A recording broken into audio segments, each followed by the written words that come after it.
এরকম আরও নতুন নতুন গল্প শুনতে সাবস্ক্রাইব করুন আমাদের চ্যানেল স্টোরি ট্রাভেলকে। আজ আপনারা শুনবেন লেখক নীল লোহিতের কলমে একটি গ্রাম বাংলার ভৌতিক গল্প, খাল পাড়ের ডাক। তাহলে শুনতে থাকুন আজকের গল্প, খাল পাড়ের ডাক।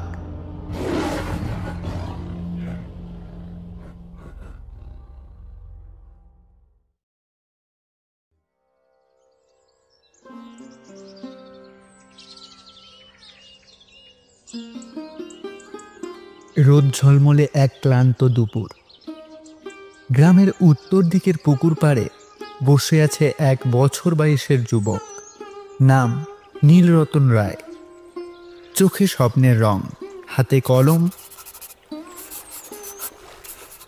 আর খাতার পৃষ্ঠায় ঝরে পড়ছে তার শব্দের বৃষ্টি। ছোট থেকেই লেখালেখির প্রতি এক অদ্ভুত টান।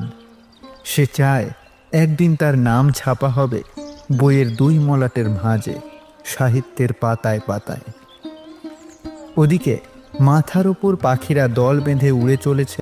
পুকুরের দক্ষিণ পাড়ে একটা পুরনো নারকেল গাছ হাওয়ায় দুলে উঠছে ধীরে ধীরে, যেন নীলরতনের ভাবনার সঙ্গে তাল মেলাচ্ছে।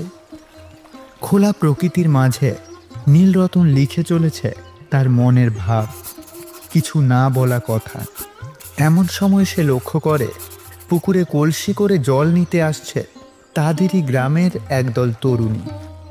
পুকুরে জল নিতে আসা প্রত্যেকটি তরুণীরই মুখ চেনা নীলরতনের, শুধুমাত্র একজন ছাড়া।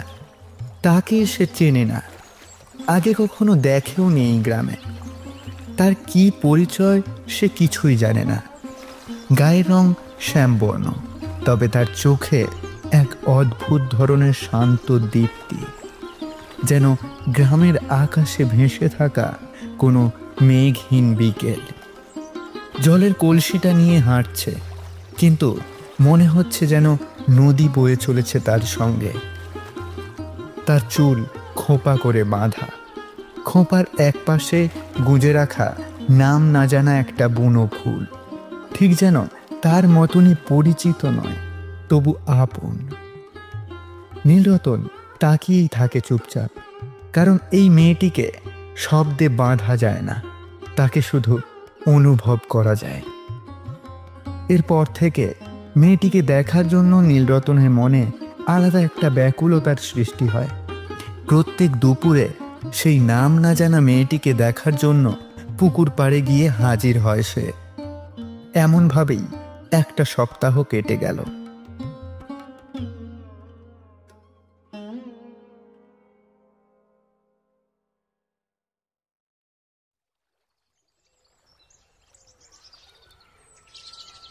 এরপর একদিন সে অপেক্ষা করছে পুকুর পাড়ে তাদের জন্য, কখন তারা জল নিতে আসবে। কিছু সময় পর সেই মেয়েটি তার সখীদের সাথে জল নিতে আসে।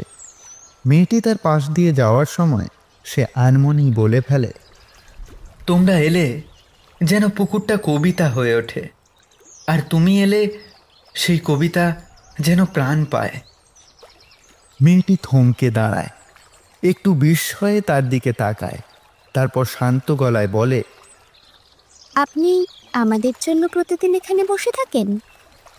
তোমাদের জন্য না, শুধু তোমার জন্য।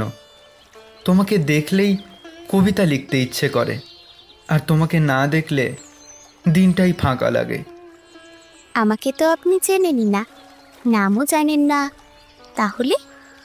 তোমার নাম জানলে হয়তো বাস্তবতা ঢুকে পড়তো। আমি তো এখনো তোমাকে শুধু কল্পনায় রেখেছি। তাহলে কল্পনায় রাখা মেয়েটির নাম জেনে গেলে কবিতা থেমে যাবে না? না, বরং তখন থেকে শুরু হবে সত্যিকারের কবিতা। আহা, কি দারুণ বললেন তো। আচ্ছা, আজ তবে আসি। তারপর ধীরে ধীরে হেঁটে যেতে যেতে পেছনে ঘুরে বলে মেয়েটি, তবে কবিতা যদি সত্যি শুরু হয় তাহলে একদিন শোনাবেন কিন্তু। হ্যাঁ, নিশ্চয়ই। তবে আপনার নামটা বলে গেলেন না যে। তবে মেয়েটি সরাসরি নিজের নাম না বলে নীলরতনকে একটা রহস্যের মধ্যে ফেলে দিল, ঠিক যেন কবিতা ও প্রেমের মধ্যে লুকিয়ে থাকা একটি খেলা। ঋতুর সঙ্গে মিলেমিশে আমার পরিচয়। কোনো ঋতু ও দেবী মিলে গড়ে তোলে আমায়। আমার নাম বললে মনে পড়ে শিমুল ও কোকিলের ডাক। আজ এইটুকুই থাক। এরপর সেই মেয়েটি কোমরে কলসি নিয়ে দূরের কাঁচা রাস্তা বরাবর মিশে যেতে থাকলো। পুকুর পাড়ে একটা শীতল বাতাস বইছে। কলসির জল পড়ে যাওয়ার টুপটাপ শব্দটা অনেক আগেই থেমে গেছে, কিন্তু নীলরতনের মাথায় এখনো সেই কণ্ঠস্বর বাজছে। নীলরতন বাড়ি ফেরেনি, পুকুর পাড়েই বসে নিজের খাতাটা বের করে কিছু লিখছে আবার বারবার কাটছে। কখনো লিখছে শিমুল, কোকিল, দেবী, বসন্ত।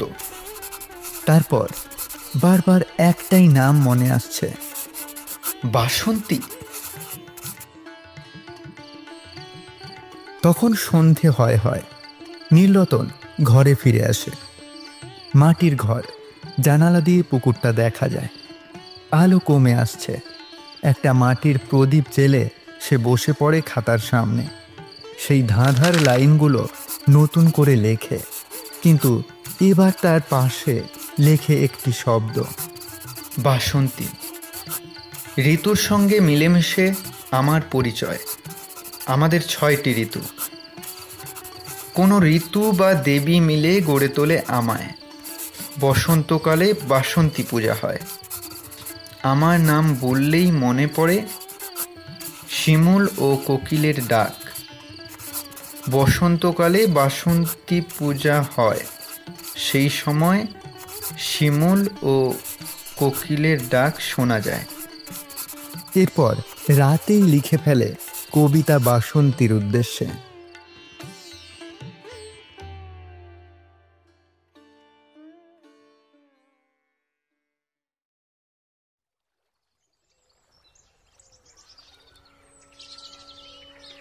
পরদিন সকাল হয়। নীলরতন আজও সেই পুকুর পাড়ের গাছতলায় বসে, হাতে একটা ভাঁজ করা কাগজ, তাতে লেখা তার কবিতা, আর মনে একটাই নাম, বাসন্তী। মেয়েগুলো জল নিতে আসে। তার চোখ খুঁজে ফেরে তাকে, এবং ঠিক তখনই সে আসে। হলুদের আভা জড়ানো শাড়ি, কোমরে কলসি, চোখে এক চেনা চাহনি, ঠোঁটের কোণে বাঁকানো হাসি। নরম গলায় সে বলে, আজ কবিতা নিয়ে এসেছেন? আজ আর কবিতা নয়, সাথে ধাঁধার উত্তরও আছে। তোমার নামটা শুধু না, তোমার জন্য লেখা কয়েকটা পংক্তিও আছে বাসন্তী। বাহ, বেশ তো। শোনাবেন কবিতা? হ্যাঁ, নিশ্চয়ই। শিমুল ফোটে, বসন্ত রং ধরে, চিনতে চাইছি তোমায় নতুন করে। তোমায় দেখে পাই যে ভীষণ শান্তি, নামটি তোমার জেনেছি বাসন্তী। তারপর কেটেছে দিন, কেটেছে বিকেল। তারা হেঁটেছে গ্রামের মেঠো পথে, শিউলি গাছের নিচে, কখনো গ্রামের একটিমাত্র স্কুল বাড়ির পেছনে। সাক্ষী থেকেছে বট অশ্বত্থ গাছ। কখনো চুপচাপ বসে থেকেছে, কখনো প্রেমের খুনসুটি চলেছে গ্রামের একটিমাত্র খালের ধারের ডিঙি নৌকার মধ্যে। গ্রামের প্রান্তে গাছতলায় বসে তারা দুজনে। নীলরতন তাকে জিজ্ঞাসা করে, বাড়িতে কে কে আছে তোমার বাসন্তী? বাসন্তী একটু থামে, দূরে তাকিয়ে থাকে কিছুক্ষণ। গলা একটু নরম হয়, গলায় মিশে যায় স্মৃতির কষ্ট। আমার নিজের বলতে এখন কেউ নেই। মা বাবা দুজনেই অনেক বছর হলো চলে গেছেন।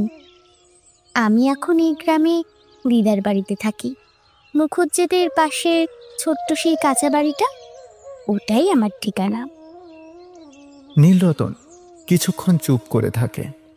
হালকা বাতাস বয়ে যায়, যেন সেই নীরবতা বুঝে নেয় বাসন্তীর কথাগুলো। নীলরতন বাসন্তীর হাতের ওপর নিজের হাত রাখল।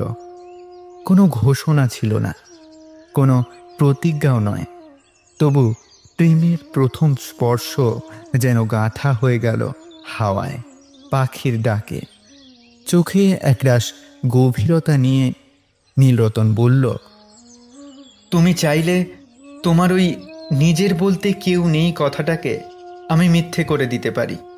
আমার জীবনের সবটুকু দিয়ে তোমার হয়ে থাকতে পারি। তুমি তুমি কি আমার হবে বাসন্তী? বিয়ে করবে আমাকে? বাসন্তীর চোখে জল চলে আসে, কিন্তু সেটা কষ্টের নয়। সেই অনেকদিন পর বুকের ভেতর কারো আপন হয়ে ওঠার আনন্দে। কিন্তু এই ভালোবাসার কথা ছড়িয়ে পড়ে গোটা গ্রামে।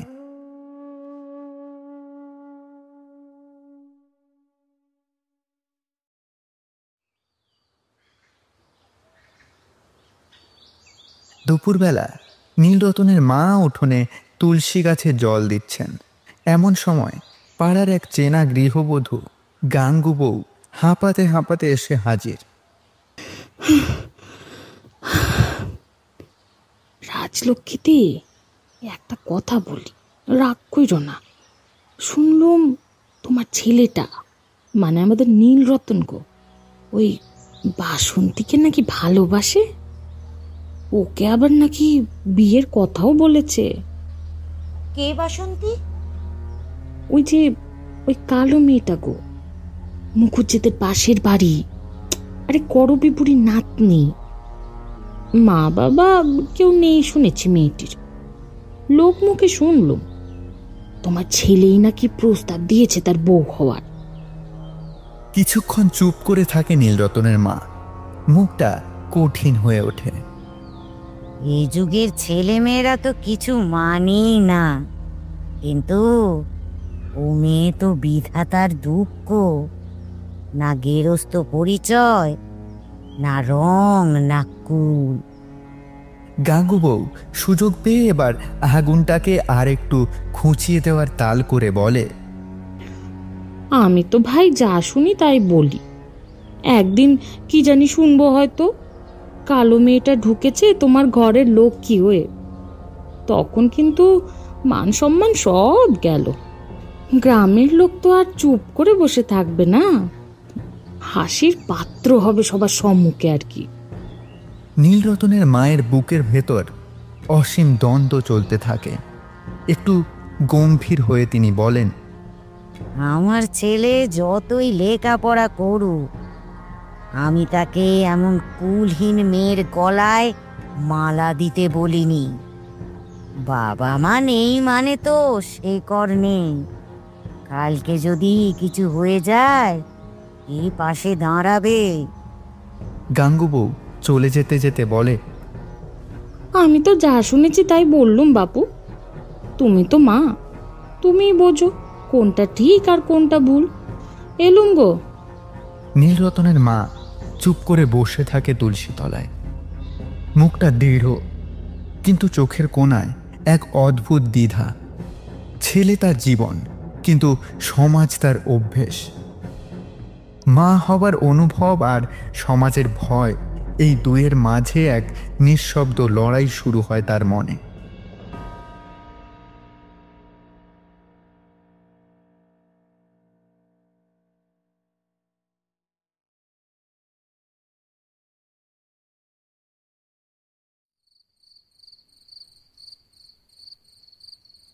সন্ধেবেলা উঠোনে একটা কুন্দ ফুলের গন্ধ ভাসছে। নীলরতনের মা উঠোনে বসে ধান বাঁধছেন।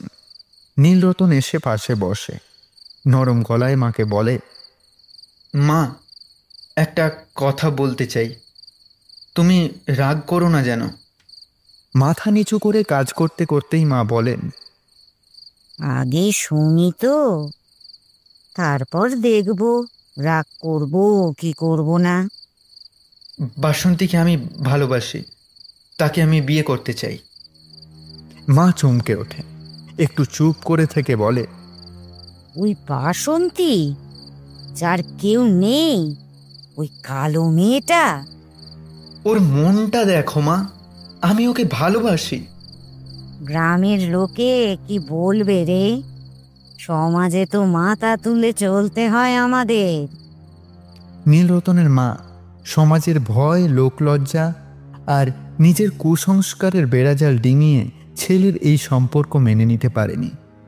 একদিন কঠিন মুখে বললেন, তোর জন্য আমি বিয়ে ঠিক করে ফেলেছি।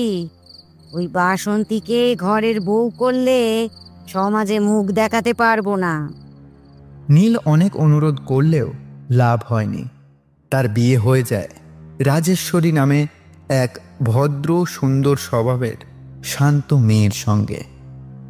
বাসন্তীর তুলনায় রাজেশ্বরী অত্যন্ত সুন্দরী বটে, কিন্তু নীলরতন মন খুলে কখনো রাজেশ্বরীর দিকে তাকায় না, কথাও বলে না সেভাবে।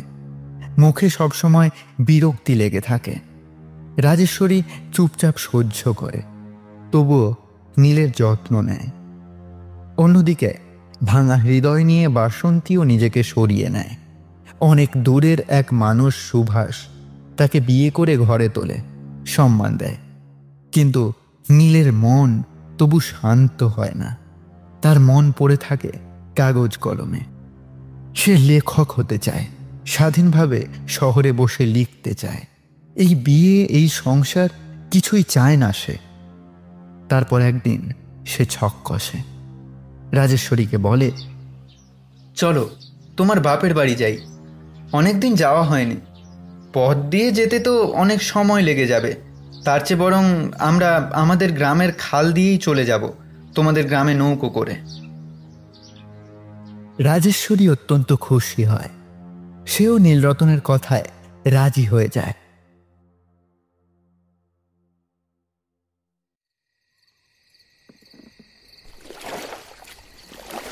সন্ধ্যা নামছে, চারিদিক হালকা আধার। খালের দুই ধার ঘেঁষে ঘন জঙ্গলের মাঝে এগিয়ে চলেছে নৌকোটি।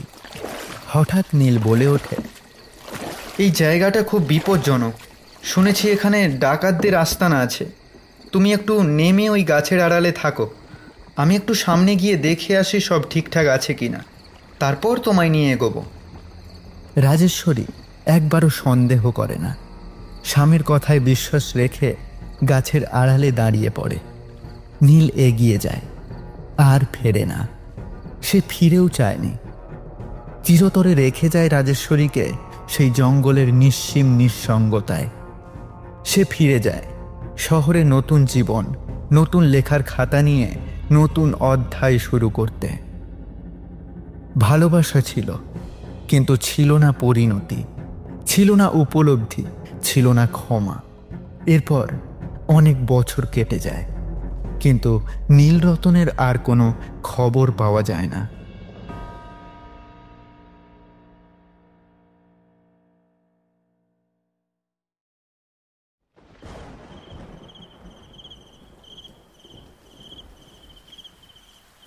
আজ বিকেল থেকেই আকাশটা ধূসর কালো মেঘে আচ্ছন্ন। মনে হচ্ছিল এই বুঝি বৃষ্টি নামবে। কাচের জানালার ওপর থেকে বাইরের মনোরম পরিবেশে চোখ রেখেছিল নিলয়।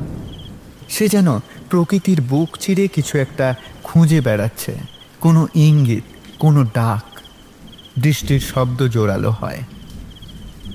নিলয় রায়চৌধুরী, 18 বছর বয়স, কলেজে ফার্স্ট ইয়ার। ভূগোলের প্রতি ওর আগ্রহ ছোটবেলা থেকেই। আজ সে সমর স্যারের ব্যাচে এসেছে, কিন্তু ছাত্রছাত্রীর সংখ্যা স্বাভাবিকের চেয়ে অনেক কম। এই আবহাওয়াই হয়তো কারণ। কয়েক মিনিট পর সমর স্যার পড়ানোর ঘরে এলেন। চেয়ারে বসতেই বাইরে আকাশ ভেঙে নামে ঝমঝমিয়ে বৃষ্টি, তার সাথে বজ্রের গর্জন।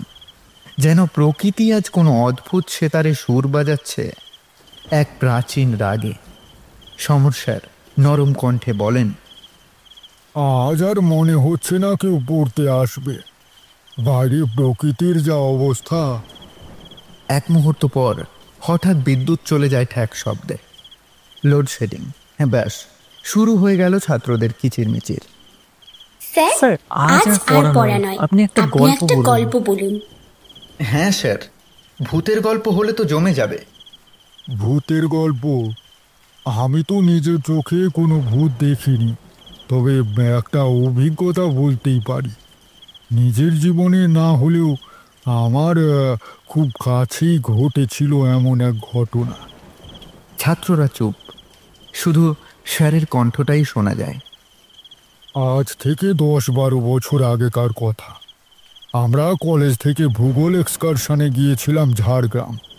সেখানে একটা গ্রাম, নাম চরবেগা। গ্রামটা নামের মতোই মিষ্টি। গাছপালা, খাল, পুকুর সবই ছিল সেখানে, কিন্তু সেই সৌন্দর্যের আড়ালে লুকিয়েছিল ভয়। একটা খাল ঘন জঙ্গলের ভেতর দিয়ে বয়ে গেছে। সন্ধে পেরোলে কেউ সেদিকে যায় না। কেন জানো? কেন স্যার? কারণ সেখানে বেঘোর বাস। বেঘো ভূত নাম শুনেছ কখনো? এরা সাধারণ ভূতের মতো নয়। বনভূমিতে যেখানে বাঘের উপদ্রব বেশি, সেখানে যদি কাউকে বাঘে মারে তাদের আত্মা শান্তি পায় না। বাঘের নখের আঁচড়ে মরা মানুষ নাকি পৃথিবীর মায়া ছাড়তে পারে না, তারা রয়ে যায় হিংস্র, বিভ্রান্ত, অর্ধেক মানুষ অর্ধেক ছায়া হয়ে। কেউ কথা বলে না, শুধু বৃষ্টির শব্দ আর স্যারের গলা শোনা যায়।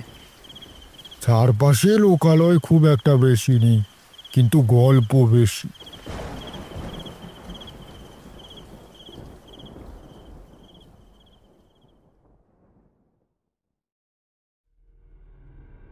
তারপর সেই দিন চলে আসে যেদিন সবাই সেই গ্রামে যাওয়ার জন্য রওনা দেয়।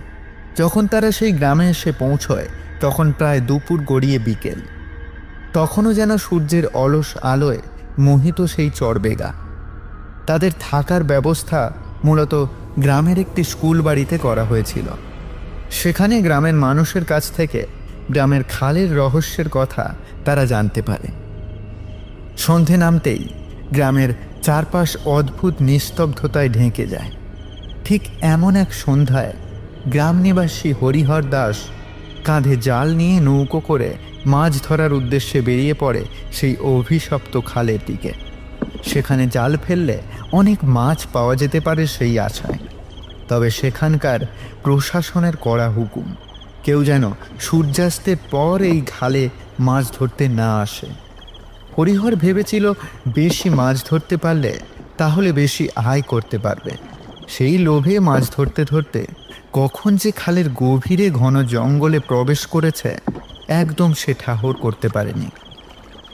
হাওয়ার শব্দে তাল মিলিয়ে বাঁশঝাড়ের পাতাগুলি কাঁপতে কাঁপতে ফিসফিস করে যেন কিছু বলার চেষ্টা করছে। নৌকো দুলতে দুলতে এগিয়ে চলেছে। যখন তার বোধগম্য হয় তখন সে অনেকটাই খালের গভীরে চলে গিয়েছে। চারিদিক অন্ধকারে ঢাকা, শুধুমাত্র নৌকায় একটি মাত্র লণ্ঠন জ্বলছে। লণ্ঠনের হালকা আলোয় সে দেখে তার নৌকো থেকে কিছুটা দূরে খালের পাড়ে কোনো এক নারী বসে কাঁদছে।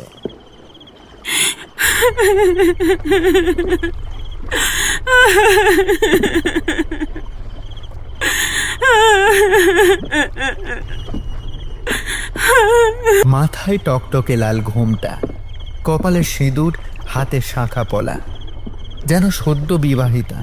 মুখটা একদম স্পষ্ট বোঝা যাচ্ছে না, কিন্তু অদ্ভুত শান্ত আর অব্যক্ত দুঃখে ভরা। তার চেহারায় একরকম মায়াবী দীপ্তি, মনে হয় যেন স্বর্গ থেকে নেমে আসা এক অপ্সরা। আবার চোখে এমন এক শূন্যতা যেন শত বছর ধরে কাঁদছে কোনো অপূর্ণতার যন্ত্রণায়। সেই নারী হালকা কাঁপা কণ্ঠে বলে, ভাই, আমায় সামনে এগিয়ে দেবে একটু? হরিহর প্রথমে চমকে যায়। গভীর রাতে এই নির্জন জায়গায় এমন এক বউ কোথা থেকে এলো? হরিহর ব্যাপারটা তেমন গা করে না, সে নারীটিকে না বলতেও পারে না।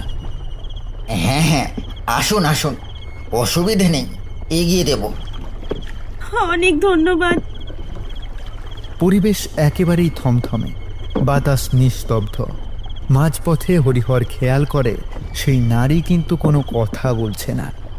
অনেকক্ষণ ধরে দাঁড় বাইছে সে, কিন্তু খালের রূপ এখনো বদলায়নি।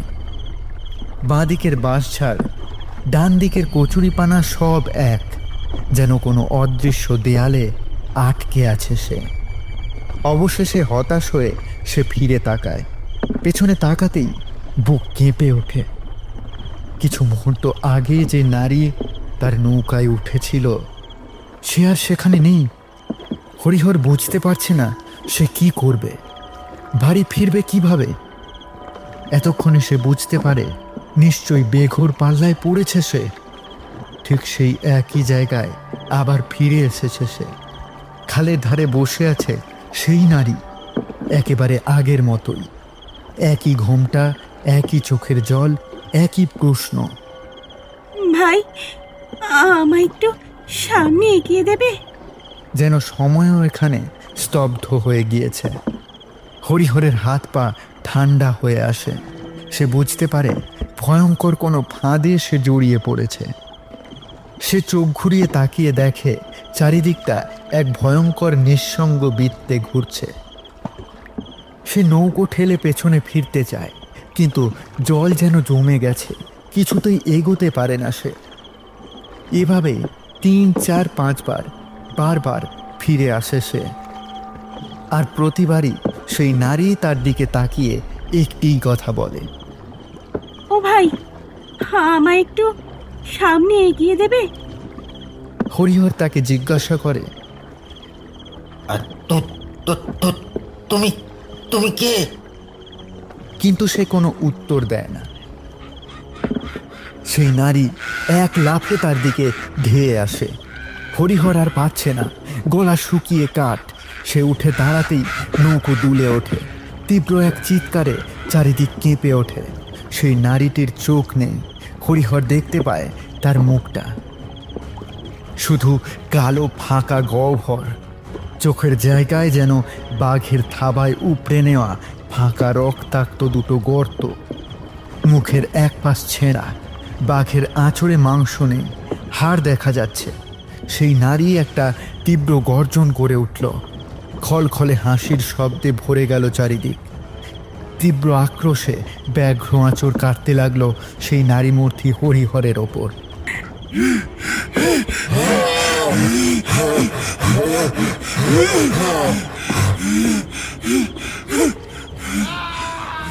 বাঘ ও মানুষের মিশ্র আর্তনাদে কেঁপে ওঠে জঙ্গলটা।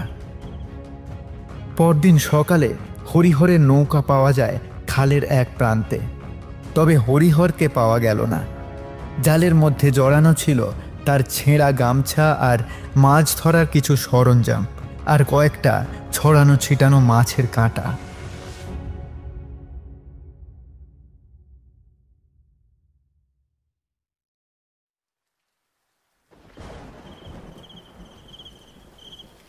গ্রামে তখন শোকের ছায়া।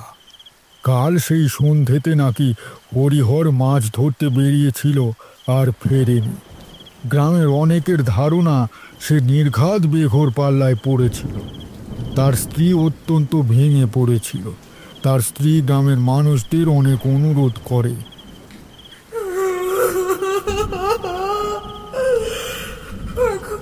তোমরা যাও না, যাও না, ওকে খুঁজে এনে দাও না গো।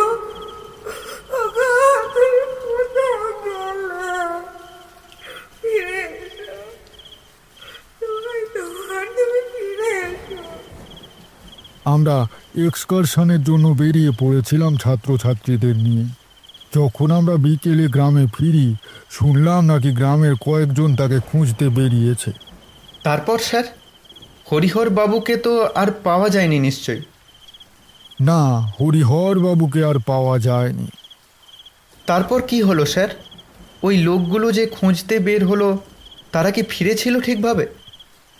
হ্যাঁ, সব বলছি, দাঁড়াও, ধৈর্য ধরো। তারা তো সেই সকাল থেকেই খোঁজা শুরু করেছে। খুঁজতে খুঁজতে তারা সেই খালের গভীরেও পৌঁছে যায়। তবুও তারা আর হদিশ পায় না হরিহরের।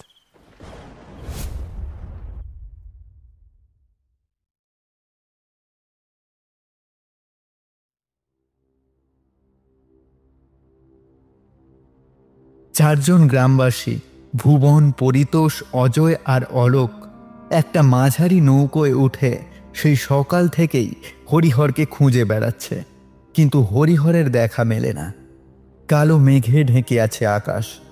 খালের পাশের বুনো গাছপালা ও বাঁশঝাড়ে হাওয়া বইছে। ধীরে ধীরে দিনের আলো আবঝা হয়ে আসছে। বেলা তো ঢলে পড়ল ভাই। হরিহর কোথায় যে গেল? কাল সন্ধ্যায় বেরিয়েছে, এখনো কোনো হদিস মেলে না। ও কি আদৌ বেঁচে আছে? ওদিকে আবার প্রশাসনের লোক জানতে পারলে রক্ষে নেই। জায়গাটা অস্বাভাবিক তো বটেই, তারাও এই খালে রাতে আসতে বারণ করে। পরিতোষ একটু চঞ্চল প্রকৃতির ছেলে। সে বলে, কি জানি বাপু, এই খালে মাছ ধরতে আসার কি দরকার ছিল ওর? মা কই ছিল সন্ধ্যের পর খালের ধারমুখো হতে না, কিন্তু সেই হতেই হলো। বেঘোর কীর্তি তো কম ঘটেনি এদিকে। অজয় নির্বিকার ভঙ্গিতে বলল, ওসব কুসংস্কার। হরিহর বোকামি করেছে।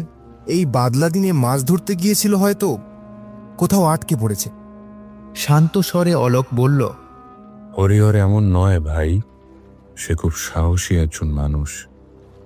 এতক্ষণে ফিরতে পারত। তার কিছু তো একটা হয়েছে, অন্তত ওর স্ত্রীর চোখের জল তো মিথ্যে না।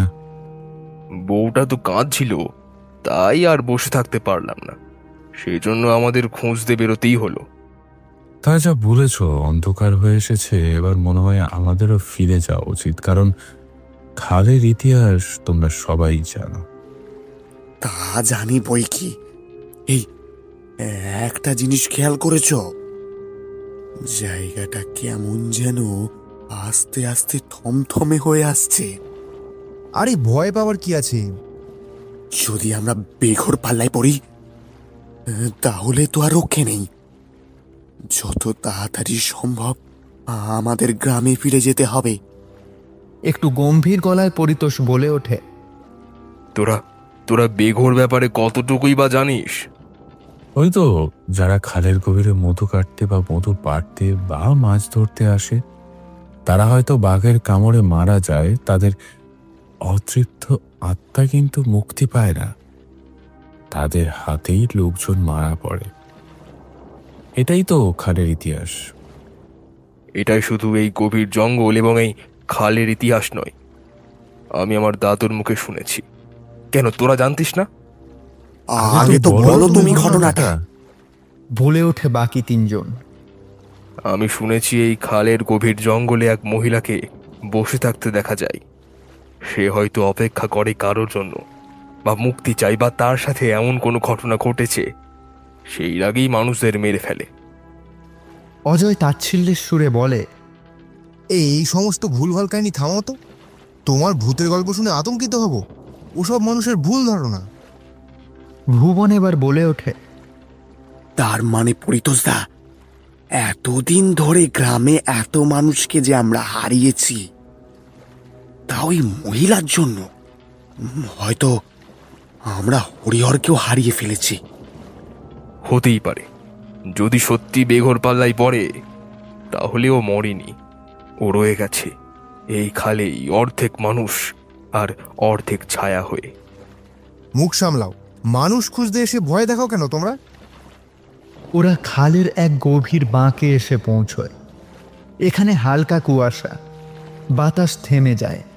হঠাৎ বাঁশঝাড় থেকে একটা ঠক ঠক আওয়াজ আসে। ভুবন ফিসফিস করে বলে, থামো, ওইদিকে কিছু একটা নড়ল না? ও ভাই, ভাই! অজয় চমকে উঠে বলে, কারা? কে ওখানে? কে কে একটা কি কথা বললো না? ভাই, আমায় একটু এগিয়ে দেবে সামনে?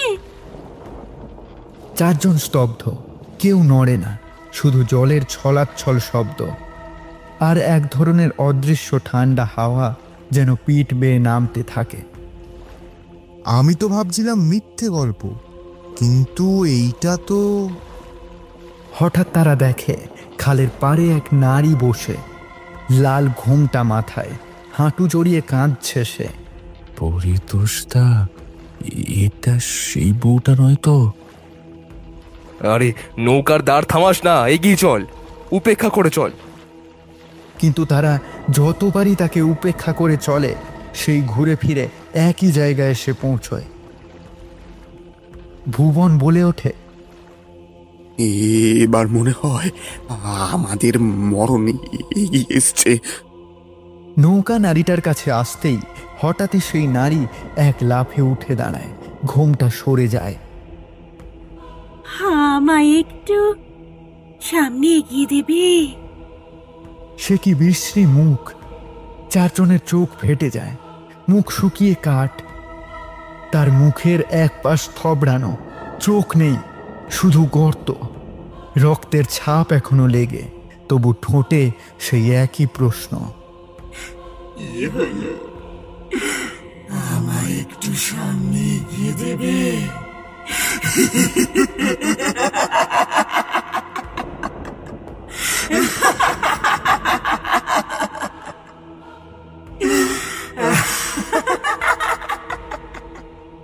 পুরো জঙ্গল অট্ট হাসিতে কেঁপে ওঠে। ভুবন বলে ওঠে, নৌকো থেকে লাফিয়ে পড়ো সবাই। কিন্তু সবাই তারা ভয়ে কাঠ। ওরা দেখে ওদের সামনের গাছে কি একটা যেন ঝুলছে। গাছের ডাল থেকে একটা দেহ ছিটকে নিচে পড়ে নৌকার ওপর। ওরা চিনতে পারে দেহটা হরিহর ছাড়া আর অন্য কারোর নয়। সে আর বেঁচে নেই। তার মুখে একরাশ আতঙ্ক, তার ঠোঁট দুটো ফেটে গেছে, চোখ উপড়ে নেওয়া হয়েছে, গলার হাড় ভাঙা, আর বুকের ওপর লম্বা গভীর নখের আঁচ। নারী অবয়ব বলে ওঠে,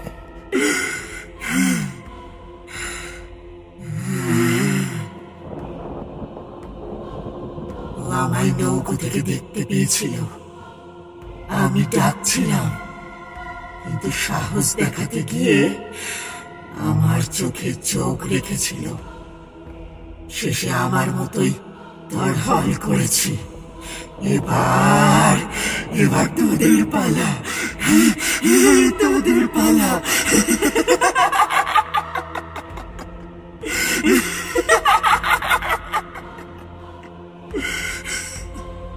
কিন্তু সেখান থেকে একজনই বেঁচে ফিরতে পেরেছিল।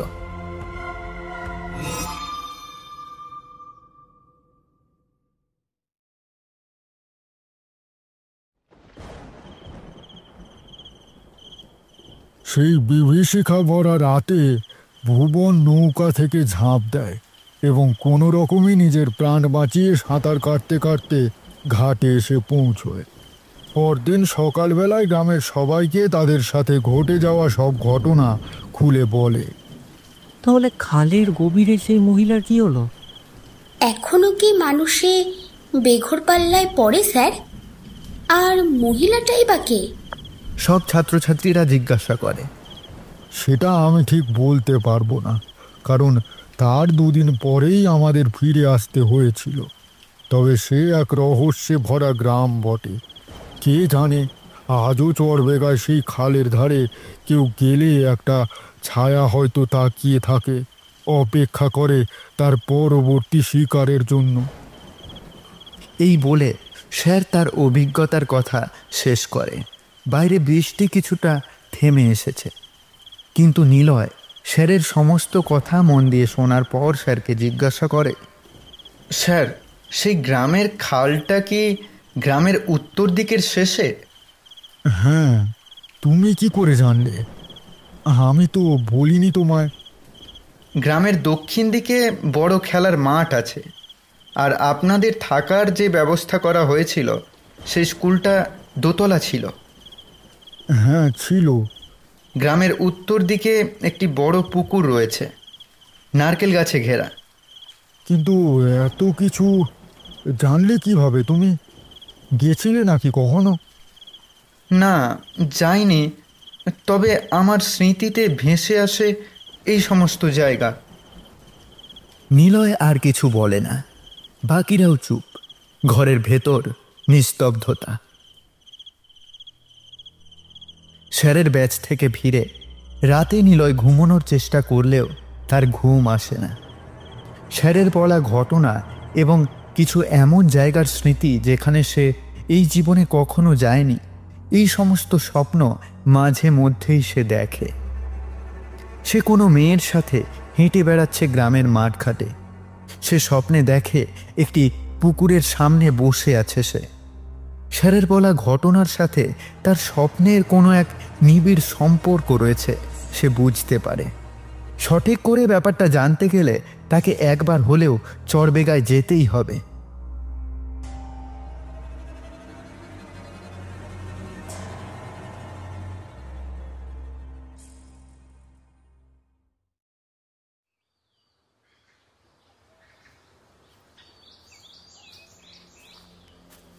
তিন দিন পর নিলয় একাই রওনা দিল চড়বেগার উদ্দেশ্যে।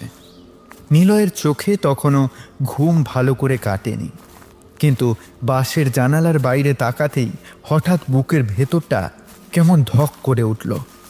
রাস্তার পাশের খেজুর গাছ, শুকনো কচুরিপানাগুলো যেন তার খুব চেনা। এই তো, এই পথটা তো আমি দেখেছি, তবে কোথায়? স্বপ্নে নাকি আরও আগে? অনেক অনেক আগে। বাস থেকে নামার পর যেন বাস্তব আর কল্পনার সীমা ভেঙে গেল।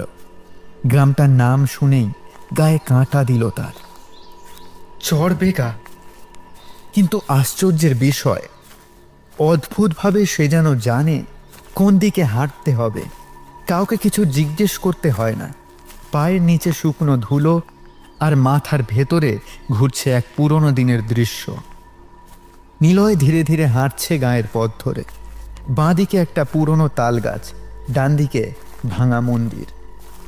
তাল গাছটা ঠিক যেমন ছিল, এমনকি ওর গোড়ায় খোঁড়া অংশটাও ঠিক তেমনি। এটা কি সম্ভব? নিলয় প্রতিদিন ধরে স্বপ্নে যে পুকুরটি দেখে এসেছে, সেই পুকুরটির সামনে এসে দাঁড়ায় সে। তার চোখে তখন কুয়াশা, কিন্তু সেই কুয়াশা বাস্তবে নয়, স্মৃতির ভীষণ পুরনো একটা অনুভব চেপে ধরে বুকটা। পুকুরের পাশ দিয়ে একটি বাড়ি দেখা যাচ্ছে। সে বাড়িটিও তার খুবই চেনা।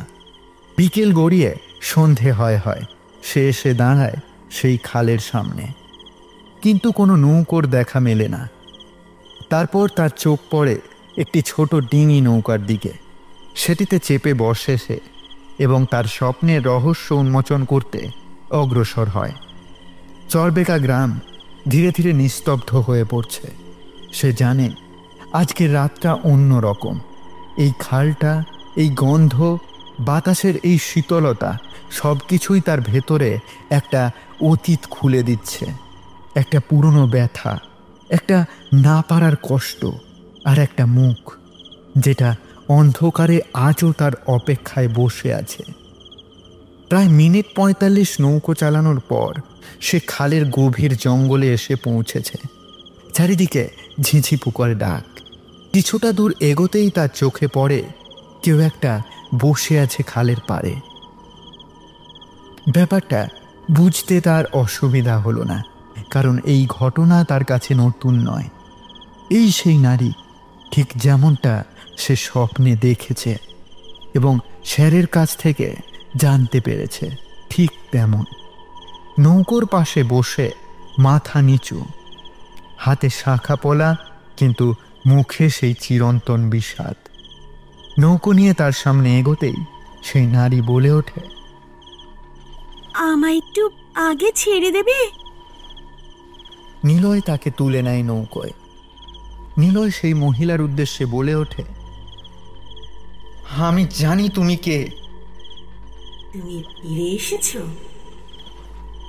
এইবারও কি আমাকে রেখে যাবে? আমি ভুল করেছিলাম। আমার ভালোবাসার জন্য আমি তোমাকে, আমার দোষেই তুমি আটকে গেছো এই মৃত্যুর আঁধার জলে। তুমি বলেছিলে একটু পরেই ফিরবে, কিন্তু আর কখনো ফিরলে না।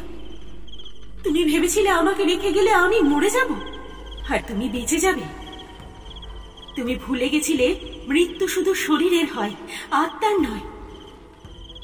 আমি জানি, আমি তোমায় মাঝপথে ফেলে পালিয়েছিলাম। তুমি ডাকছিলে আর আমি ফিরে তাকাইনি। আসলে আমি বিয়ে, সংসার এসব করতেই চাইনি। আমি মন থেকে তোমায় কখনো ভালোবাসতে পারিনি।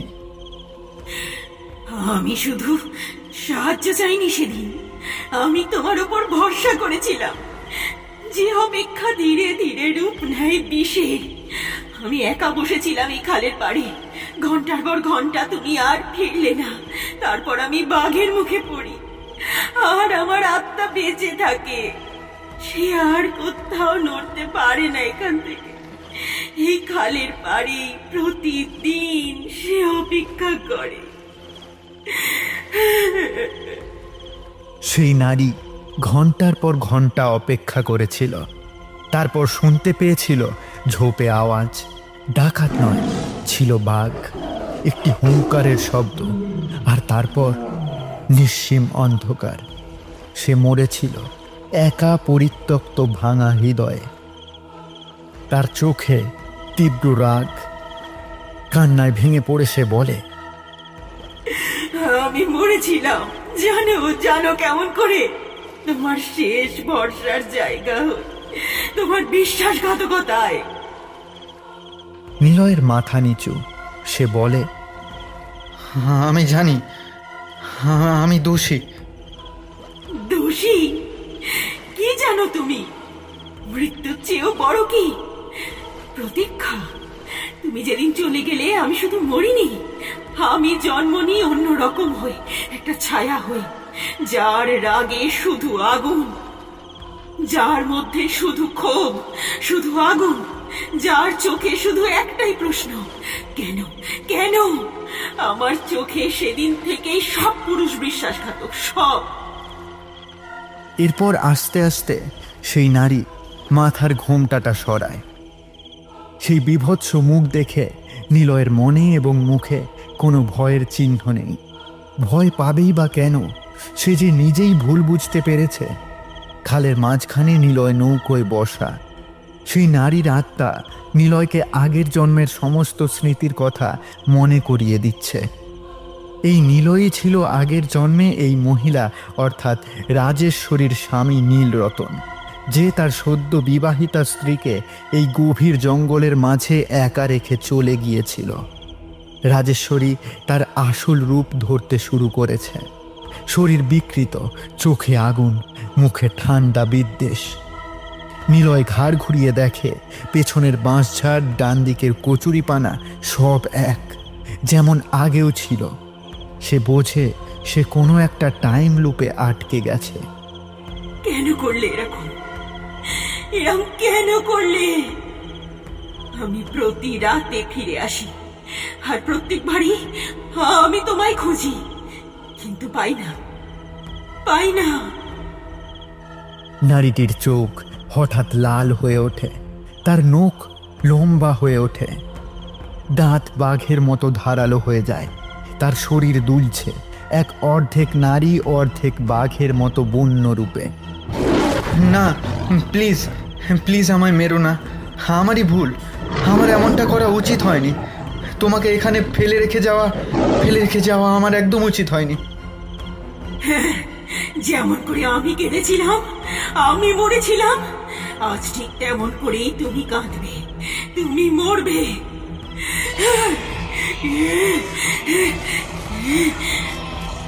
রাজেশ্বরী লাফিয়ে পড়ে তার উপর, নখ দিয়ে গলা ছিঁড়ে ফেলে না, বরং এক হাত চেপে রাখে বুকে।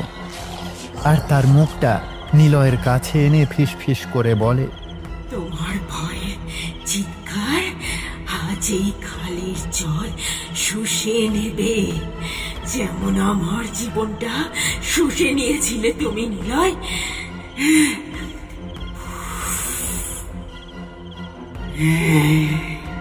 তারপর সে নিলয়ের মুখে ফুঁ দেয়। নিলয় ধীরে ধীরে নিঃশ্বাস হারায়। দেহ শূন্য, কিন্তু চোখ খোলা, যেন সে মরেও পুরোটা বোঝে না।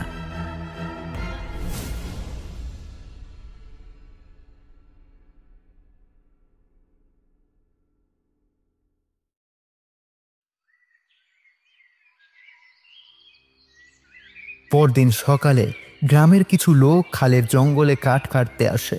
তারা এসে দেখে খালের এক প্রান্তে এক অচেনা ব্যক্তির দেহ পড়ে রয়েছে ক্ষতবিক্ষত অবস্থায়। দেখেই বোঝা যাচ্ছে সে এই গ্রাম বা আশেপাশের গ্রামের নয়।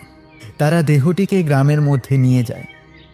সবার মুখে একটাই প্রশ্ন, এই ছেলেটি কি? খুবই নির্মমভাবে মারা হয়েছে। এও নিশ্চয়ই বেঘোর পাল্লায় পড়েছিল। হাজারো প্রশ্ন গ্রামের লোকেদের মুখে ঘুরপাক খায়, কিন্তু তারা আসল সত্যি জানতে পারে না। তারা ঠিক করে, আর নয়, অনেক মৃত্যুর খেলা হয়েছে, অনেক মানুষকে হারিয়েছি আমরা। এর এবার শেষ দেখে ছাড়তেই হবে, নইলে রুটি রোজগার করা কাল হয়ে দাঁড়াবে।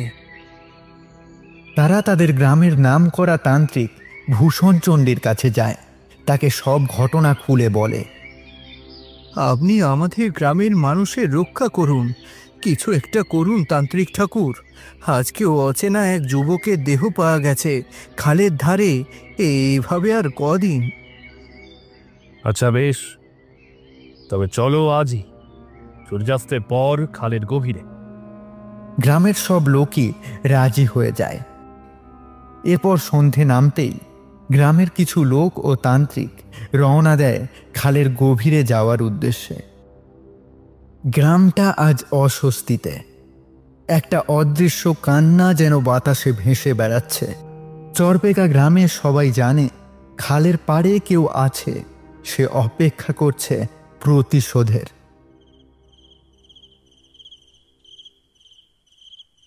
বাঁশঝাড়ের ভেতর দিয়ে চলেছে তারা। হাওয়ার শব্দ নেই। হঠাৎই এক ঝাঁক বাদুড় মাথার ওপর থেকে ডানা ঝাপটে উড়ে গেল। গ্রামের এক ব্যক্তি বাবলু বলে ওঠে, কিছু একটা খারাপ ঘটতে চলেছে, বাতাস থেমে গেছে। কিছুটা ধূপ, কিছুটা পচন, কিছুটা অজানা ভয়। আরেকজন বলে ওঠে, শালা এই গন্ধটা কেমন রে? মানুষের শরীর পোড়ার গন্ধ মনে হচ্ছে। এক অলৌকিক ঘটনা। তাদের মশাল হঠাৎ নিভে যায়। তান্ত্রিক ঘণ্টা বাজাতে থাকে, কিন্তু ঘণ্টার আওয়াজ গিলে নেয় বনের নিস্তব্ধতা। জবাব আসে না, শুধু একটাই আওয়াজ, ফিসফিস, যেন অনেকগুলো ছায়া মিলে কানে কানে কি যেন বলছে।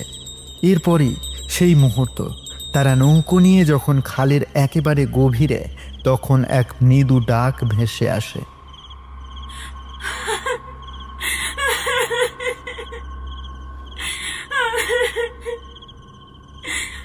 আমায় একটু সামনে এগিয়ে দেবে গো তোমরা। নৌকো তার সামনে এসে দাঁড়ায়। তার পরনে লাল শাড়ি, হাঁটু গেড়ে কাঁদছে সেই মহিলা।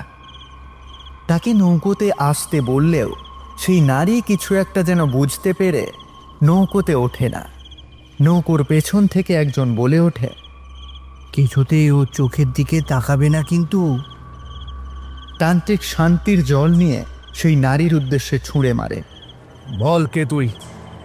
আর সঙ্গে সঙ্গেই তীব্র চিৎকার।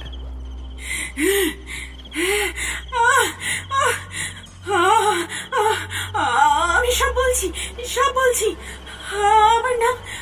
আমার নাম রাজেশ্বরী। রাজেশ্বরী। আমি আমি আমি এইরকমই এক সন্ধ্যায় আমার স্বামীর সঙ্গে নৌকোয় করে বাপের বাড়ি যাচ্ছিলাম। আমার স্বামী নীলরতন, মানে নীলয়, যে এক সময় এই গ্রামে থাকতো, সে আমায় বলল যে ওই খালের জঙ্গলে নাকি ডাকাতরা থাকে। আমায় নৌকো থেকে নামিয়ে বলল খালের পাশে অপেক্ষা করতে। সেই যে আমায় ছেড়ে গেল, সে আর ফিরল না। আমি ঘন্টার পর ঘন্টা অপেক্ষা করি, কিন্তু সে আসেনি। তার জন্য সেই অপেক্ষা যেন আমার ক্লান্তিতে পরিণত হয়। এই জঙ্গলে আমি ডাকাতদের দেখা পেলাম না, কিন্তু বাঘের দেখা পেলাম। তার জন্য অপেক্ষা করতে করতে বাঘের কামড়ে আমার মৃত্যু ঘটে, কিন্তু আমি কিছুতেই মুক্তি পাচ্ছিলাম না। একটা প্রতিশোধের আগুন যেন জ্বলছিল আমার ভেতরে। আমার কাছে সব পুরুষ মানুষই ছিল বিশ্বাসঘাতক। আমি তো বাঁচতে চেয়েছিলাম, সংসার করতে চেয়েছিলাম, কাউকে ভালোবাসতে চেয়েছিলাম, কিন্তু সে আমার সাথে এমন কেন করলো? সে আমায় ভালোবাসলো না, স্ত্রীর মর্যাদা দিতে পারলো না। আমার কি দোষ ছিল বলুন, কি দোষ ছিল? আচ্ছা, সব বুঝলাম। কালকে সেই অচেনা যুবককে তুমি মারলে কেন? সে কি দোষ করেছিল? সেই নারীর মুখে এক বিকৃত হাসি।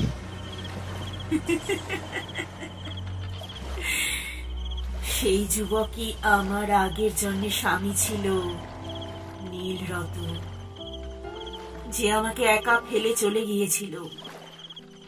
সে তার ভুল বুঝতে পেরে আমার কাছে এসেছিল ঠিকই, কিন্তু আমি তাকে ক্ষমা করিনি, এ জন্মেও না। আমি আমার প্রতিশোধ নিয়েছি। মা, প্রতিশোধ তো তুমি পূর্ণ করেছো। এখন কি তুমি মুক্তি চাও, নাকি থেকে যেতে চাও এই খালের অভিশাপে? আমি কারো রক্ত চাই না। শুধু একটা প্রশ্ন, আমি কি ভুল ছিলাম? ভরসা করে ভালোবেসে আমি কি ভুল করেছি? আর সেই বিশ্বাসের বদলে কি পেলাম? একলা মৃত্যু। তুমি ভুল করনি, তুমি শুধু বিশ্বাস করেছিলে এক ভুল মানুষকে। সে তোমার কষ্ট বুঝেছে, তাই তুমি প্রতিশোধে জয়ী হয়েছ। এখন মুক্তির সময়। কিন্তু আমি যে যেতে পারছি না। এই খালের জল আমায় ধরে রেখেছে যেন। এই জল শুধু তোমার দুঃখ বহন করছে। যদি তুমি নিজে ক্ষমা করো, তাহলে সে জল মুক্তি দেবে। ক্ষমা? হ্যাঁ মা, ক্ষমা মানে ভুলে যাওয়া নয়। ক্ষমা মানে নিজেকে মুক্ত করা। তার চোখ ধীরে ধীরে শান্ত হয়। সে একবার চোখ বন্ধ করে। আকাশে হালকা বৃষ্টি নামে। খালের জল ধীরে ধীরে ঝিলিক দিয়ে ওঠে। তান্ত্রিক কর্পূর জ্বালিয়ে উচ্চারণ করে শেষ মন্ত্র, ওম শান্তি, ওম শান্তি, ওম শান্তি। নারীর ছায়া ধীরে ধীরে মিলিয়ে যায় হালকা আলোয়। তার ঠোঁটে এক শান্ত হাসি। প্রতিশোধের আগুন নিভেছে। এখন সে আর বেঘো নয়, শুধু এক মুক্ত আত্মা, যে ভালোবেসেছিল, ভেঙেছিল। সে ফিরে গেল, না অভিশাপে না অভিমানে, শুধু আলোয়। আর শেষ হলো জন্ম জন্মান্তরের প্রতিশোধের কাহিনী।